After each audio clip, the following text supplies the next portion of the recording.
Alright guys, today we're going to be rebuilding these CDKII Keihin carbs with some genuine rebuild kits. These were way too much money. I think they were 70 bucks each, but gotta get the genuine ones. We're going to start tearing in here. We're going to start with the diaphragm side. We'll give it a little tap. Yeah, that diaphragm's pretty toast. Got some oil in there too. Whoops. Good thing I got a new one.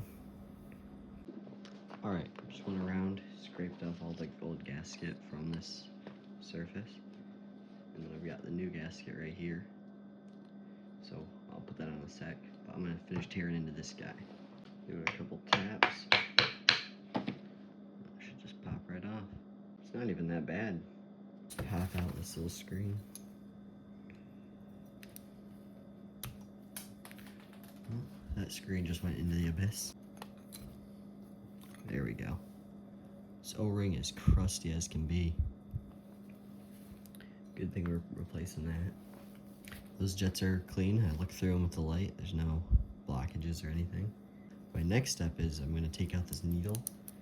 I'm going to replace it with, try to find the spring that looks the same as it's in here.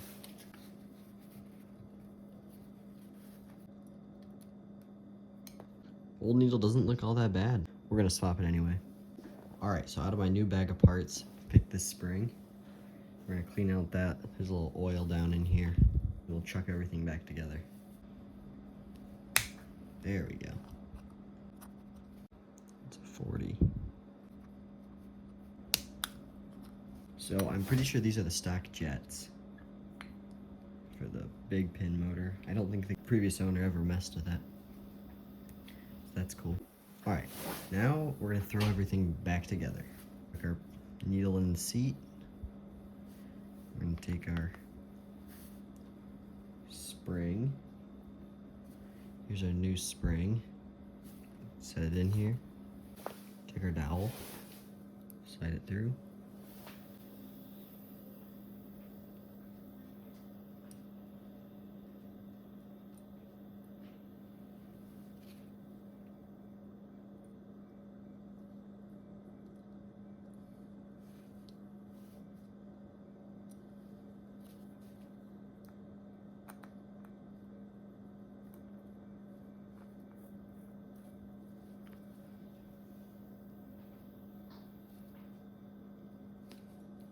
There we go.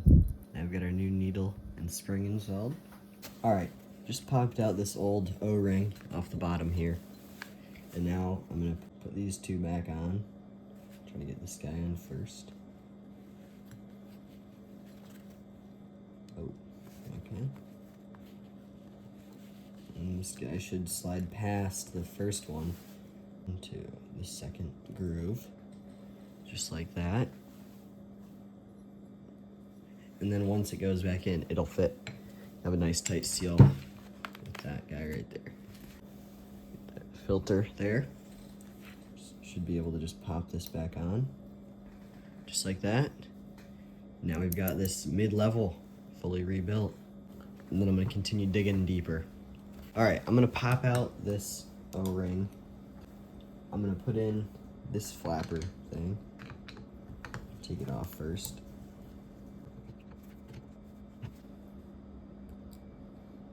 Alright, that flapper's out now. Doesn't really look too bad. The inner surface definitely wasn't very clean. So I'll get that all scraped off. That probably wasn't the right method, because definitely gonna have a lot higher chance of rusting now. At least the surface should be a little bit nicer. Yank this gasket out. Get the hole a little bit cleaned out down there.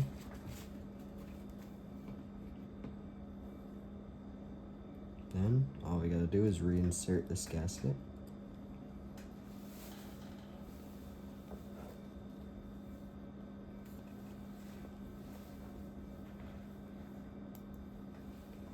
So we've got two flappers here. I'm not really sure which one, or if there's even a difference. There's definitely not two that came out. I'm gonna put the one with the line in it. That one looks a little bit nicer. Now that I've got that new gasket and valve thing in there, I'm just gonna slap these back in. All right, those are nice and tight. And we're gonna undo this guy. Now that we've got these two screws out, we can pull out this metal plate. We got that plate off. Now I'm gonna take it out and scrape away this stuff. It'll be a little bit gentler this time. Now, we're gonna take that little red gasket out.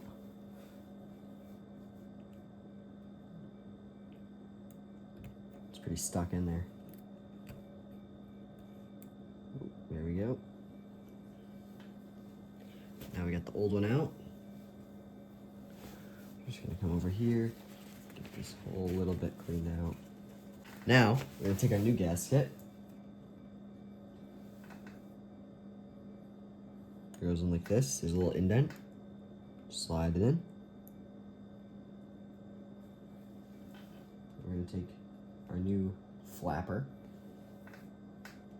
We're gonna put this in there as well. And we're just gonna take our plate, plop it back in, screws in.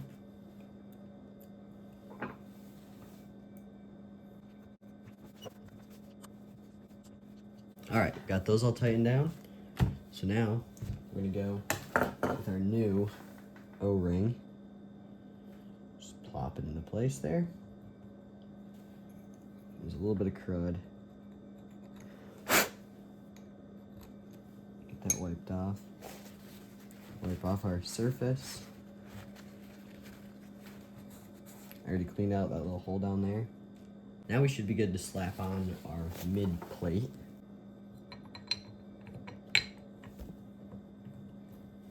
We'll just take our mid screw. Just goes right here. Alright, got that nice and torqued down. So now, we're gonna take our new gasket,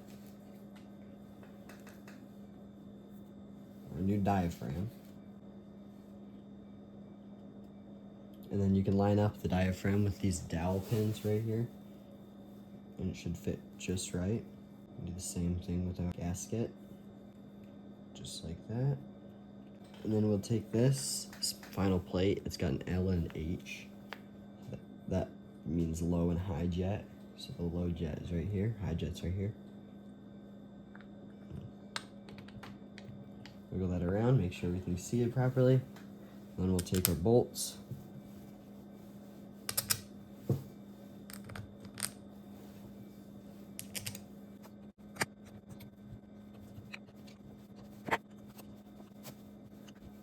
Got all those bolts in, and now we're gonna tear into the fuel pump side. I'm gonna pull this fuel pump, and then we'll rebuild it with a new diaphragm, and then we should be scooting.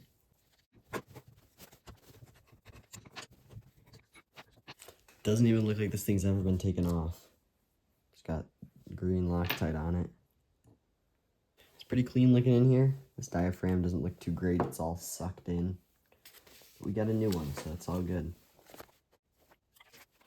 It's our old diaphragm. Here's our new one. See how there's no grooves in it? It's a lot more flexible. There we go. Got that off. Now all we're gonna do is slap the new gasket on here.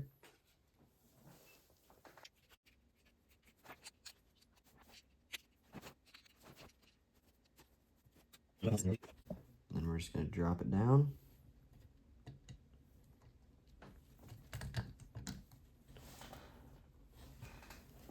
And here we go.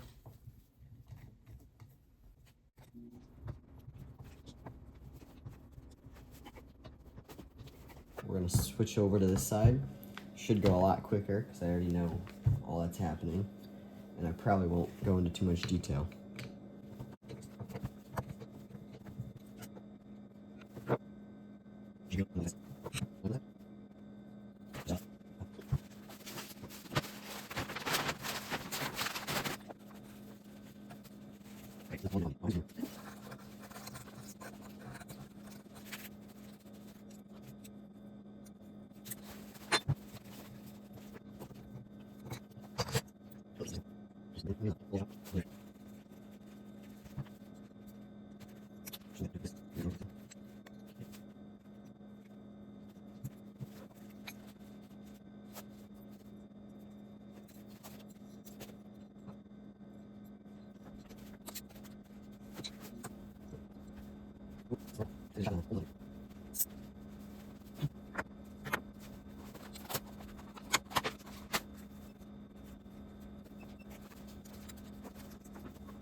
All right, got the fuel pump on, rebuilt diaphragms. So next summer we should be good to go to throw this on the jet skis.